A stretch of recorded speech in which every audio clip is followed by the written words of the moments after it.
Orang-orang di desa kami udah lama ngingetin, jangan pernah tidur di rumah kosong itu. Rumah tua di pinggir sungai Bengawan. Katanya, sejak dulu ada yang jaga. Bukan satpam, bukan tetua desa, tapi sesuatu yang bukan dari dunia ini. Tapi namanya manusia ya. Makin dibilang jangan, makin penasaran. Gue Dewi, mahasiswi perantauan yang baru aja pulang kampung karena libur semester. Setelah bertahun-tahun ngekos di kota, rasanya pulang ke desa tuh harusnya tenang, adem, dan damai. Tapi kali ini beda. Rumah orang tua gue lagi direnovasi, dan gue gak mau ngerepotin saudara buat numpang nginep. Lagian, gue kan udah dewasa. Bisalah nyari tempat sendiri buat semalam 2 malam. Nah, masalahnya, satu-satunya tempat yang kosong dan bisa gue pakai tanpa harus bayar, ya itu tadi, rumah kosong di pinggir sungai.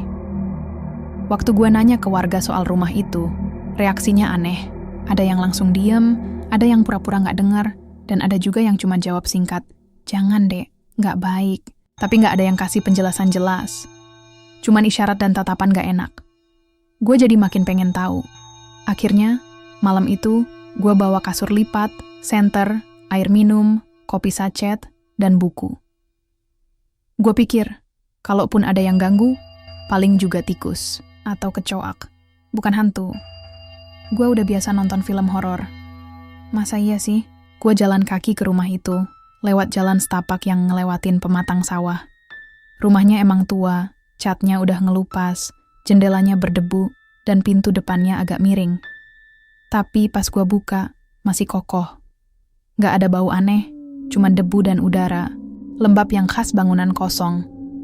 Gue masuk, nyalain senter, beresin tempat tidur seadanya di ruang tengah. Malam itu sunyi banget. Cuman suara jangkrik dan gemericik sungai dari kejauhan. Gak ada sinyal HP, jadi ya gue habisin waktu buat baca, buku dan nyeduh kopi. Gue sempet mikir, wah, gak serem-serem amat ternyata. Orang-orang aja kali yang lebay.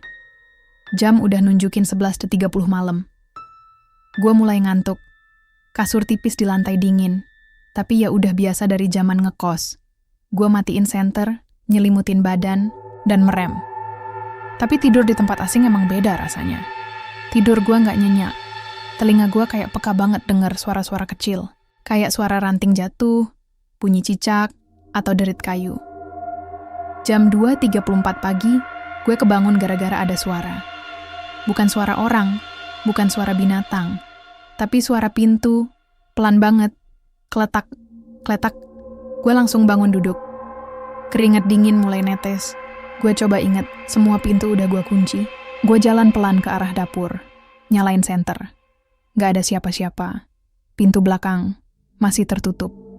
Tapi, bunyi itu tadi nyata. Gue gak mimpi. Gue diem, berdiri di tengah dapur. Dengerin, sunyi. Tapi tiba-tiba, tok, tok, tok. Ada suara, langkah. Pelan, berat, kayak kaki nyeret. Datangnya dari lorong ke arah kamar belakang. Siapa di sana? Suara gue gemeter. Gak ada jawaban. Gue coba ngumpulin keberanian. Senter gue arahkan ke lorong. Kosong. Tapi entah kenapa. Senter gue mulai kedip-kedip. Baterainya baru tadi siang gue ganti. Gak mungkin rusak. Gue jalan pelan. Setiap langkah, kaki gue berasa berat banget. Suasana jadi aneh. Udara berubah dingin. Tapi bukan dingin biasa. Dingin yang nusuk sampai ke tulang. Senter tiba-tiba mati total. Gue panik. Gue pencet-pencet tombolnya. Digoyang. Tetap gelap. Dalam kegelapan itu, gue dengar suara napas. Dekat. Kayak ada yang berdiri gak jauh dari gue. Nafasnya berat. Ada bunyi kayak orang sesek napas terakhir. Gue mundur 1 langkah. Tapi kaki gue nyentuh sesuatu. Lembek. Hangat. Pas gue sentuh pakai tangan. Itu kain. Kayak daster. Tapi gak ada siapa-siapa di situ sebelumnya. Seketika itu juga, gue dengar suara perempuan. Pelan. Serak. Kayak bisikan, tapi deket banget di telinga. Udah pulang? Gue lari. Gak pakai mikir. Gue dorong semua pintu, lari ke ruang tengah. Tapi pas gue mau buka pintu depan, kuncinya hilang. Gak ada di tempat gue taruh. Gue cari senter darurat di tas. Begitu, gue nyalain. Di kaca jendela, ada bayangan perempuan berdiri. Mukanya gak jelas, cuman kelihatan. Rambut panjang menjuntai dan mata yang merah nyala. Dia cuma berdiri, gak gerak. Tapi gue ngerasa dia ngeliatin gue. Senyum, gue mundur pelan-pelan. Jantung gue berdegup kencang. Keringat dingin udah kayak mandi. Dan anehnya, gue gak bisa teriak. Tenggorokan gue kering. Suara gue kayak hilang.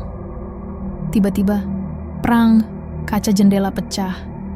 Gue langsung tiarap, nutup kepala. Tapi gak ada yang masuk. Gak ada apa-apa, cuma sisa kaca berserakan di lantai. Gue coba ambil napas panjang, terus ngendap ke sudut ruangan. Gue peluk lutut sambil baca doa dalam hati. Gak tahu doa apa, pokoknya semua doa yang gue inget waktu kecil gue baca. Gue duduk di sana sampai pagi. Gak tidur, gak berani gerak. Begitu, matahari mulai masuk lewat sela jendela yang pecah. Gue langsung keluar. Pintu depan bisa dibuka, padahal semalam kekunci. Kunci yang hilang, tiba-tiba ada di saku celana gue. Gue gak inget naruh.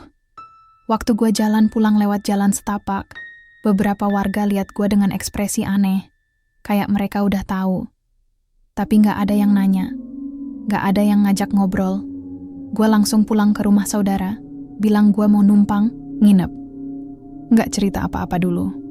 Cuman bilang, rumah itu gak kosong. Sama sekali gak kosong. Dan malam itu, bukan malam terakhir gue dengar suara napas itu.